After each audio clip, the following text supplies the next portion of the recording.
My name is Tyler Malinky, and I'm with Lowbrow Customs. The bike over there is my 1950 dual-engine Triumph Land Speed race motorcycle. I say it's a 1950.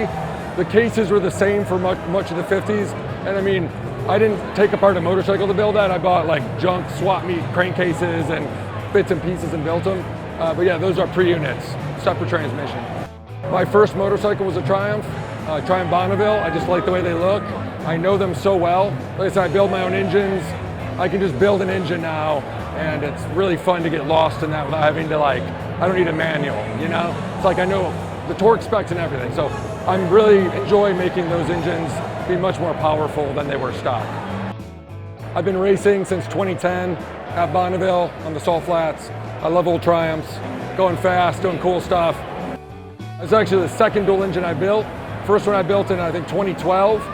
And this one I built with two friends. So it's just above and beyond my last one as far as quality, speed, technology, fit and finish and everything. And what I tell people is think of a tandem bicycle. You have an adult on the front and a little kid on the back. That's okay, the kid will still help.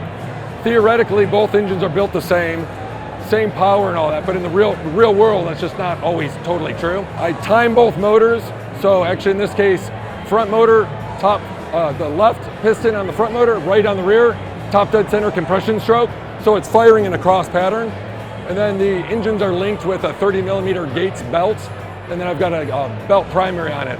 Basically, I connect the crankshafts with a belt, time the engines, and go. This bike's kind of intense as far as we spent like a year and a half in SolidWorks CAD designing it. Like I modeled the engines on my kitchen table. And then a good buddy, Dawi Soetenga, he did most of the engineering. It was worked for Buell back in the day as a motorcycle designer. He's a real engineer. So since it's me on this bike and I want to keep myself in one piece, it felt really good to have someone that knowledgeable help with the design. And then my buddy Tim Fiorucci Fabrications, did a lot of the fab on this bike. I'm a good fabricator, he's a great fabricator. Working together as a team was probably my favorite part.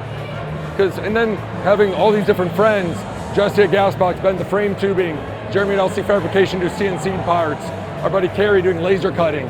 So all my friends putting in their skill set and from all over the country, and to take that into this kind of wild bike makes me feel really good. It's fun. Everything on that motorcycle is full custom. I mean, like, the only thing that's like off the shelf is like the rear wheel is like a Buell Lightning front wheel, but then modified. I mean, there's nothing that's not, most of it's scratch built, custom designed, you know, hand fabricated. Everything on it is touched a lot. The worst part was racing it, my second run, breaking the current record speed and then crashing. And so I came off the bike at 154 miles an hour. I was going up 2 miles straight, top gear, full throttle, record speed. All of a sudden got a bad head shake, going lock to lock and low-sided. The bike never went through the timing lights. I went through the timing lights over 150, stood up. I broke my hand, I think. I didn't go to the hospital, I just got up and shook it off. Worst part was it was dragged down the salt at 150 miles an hour. Brand new, beautiful bike we've just put 2 years of work into. And then the next minute, it was fucked, you know. The front end on that 32mm, it's like for like a 175cc bike. In hindsight, I should not have used that front end. I think I was getting, it's a 45-degree rake. I thought it was getting flex in the fork tubes. It caused the front wheel, which is spun aluminum, to start going like this, to the point where the wheel grooved deep into both sides of the steering damper. So that head shake was the entire rim doing this at 154.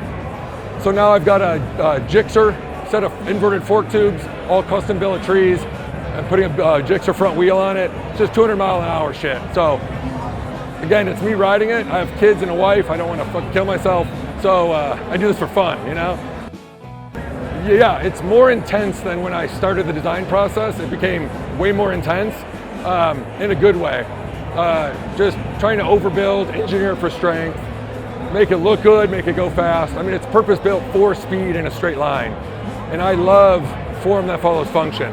There's nothing superfluous on that. You know, everything there has a purpose, and all for the same goal. And I love that kind of thing. You know, it's a tool with a very limited use, but what it does well, world class, in fact. So do it, you know, do it. You live once, so start. It's like a million tiny steps, right? Like it doesn't happen like in a weekend. I tell people to go to the SCTA website. It's $10, buy a rule book. It's got all the rules, all the records. That's your Bible. Start easy, you know, just get something easy, go out, get experience, make runs, have fun. Then like maybe over the years, just get deep into it if you want, or don't, just keep having easy fun. This is complex fun, but I love it.